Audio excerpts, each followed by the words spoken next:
Howdy y'all, Dalton Wayne here again, your Southeast Chapter's AFI liaison.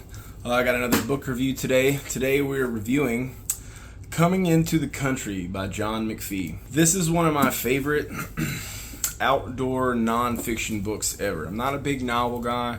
I do prefer nonfiction books. And this is basically 3 long essays. The first essay discusses the writer John McPhee traveling with a group of people through the Brooks Range in northern Alaska above the Arctic Circle, and they're discussing the merits of turning a certain section into a national park, which would, as we all know, prohibit hunting, not necessarily angling, but hunting. Basically, and this was written in the mid-70s, so as we all should know, the area does get turned into a national park. I'm not exactly sure how long after this was written, but it's called the Kobuk Valley National Park. But it's really interesting to me is because they go on this giant 2 or 3 week long river rafting trip, basically, and not one of these people has a gun, not a single one of them. In the wildest place in possibly the world, large carnivores around every corner, no guns. Everything is fine. The second one is it's also interesting because it's basically talking about the capital of Alaska.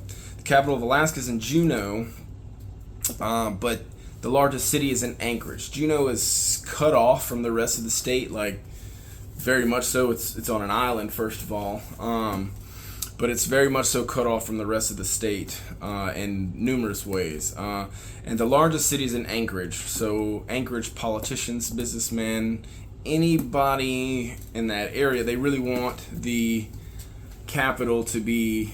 So basically, they fall into three categories. One of 3 categories. People that want to keep the capital in Juneau in southeastern Alaska. They say it's fine here. It's been here forever. Taxpayer money. Blah blah blah blah blah. Let's just keep it here. Then there's a group of people that want to move it to Anchorage because Anchorage is the largest city.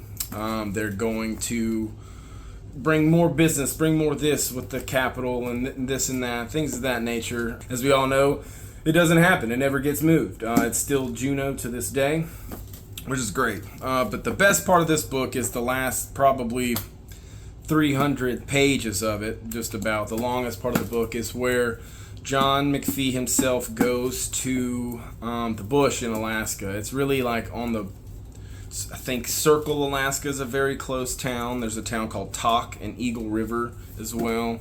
These are almost into like the Yukon territory, but they're basically cut off from the rest of the state. There's no roads. At the time, there's no roads leading there. But it was all public land, federal land, but it wasn't regulated like it is today. So you had people living in cabins, and this man interviews everybody that lives within a couple 100 square mile radius. And it is filled with tips and tricks and local knowledge and general knowledge about trapping, about hunting and fishing, about sled dogs, about turning t-shirts into tourniquets, about, living 100 miles from nowhere and still driving a vehicle all over the place, It's also a fairly large portion of it dedicated to mining, which is interesting. Very, very interesting. But yeah, I mean, this is a bit of a longer book, over 400 pages, 450 pages, but it is fantastic.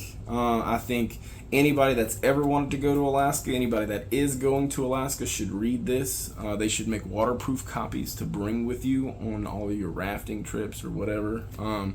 This is fantastic. Not super military centric, but it's a wonderful book nonetheless.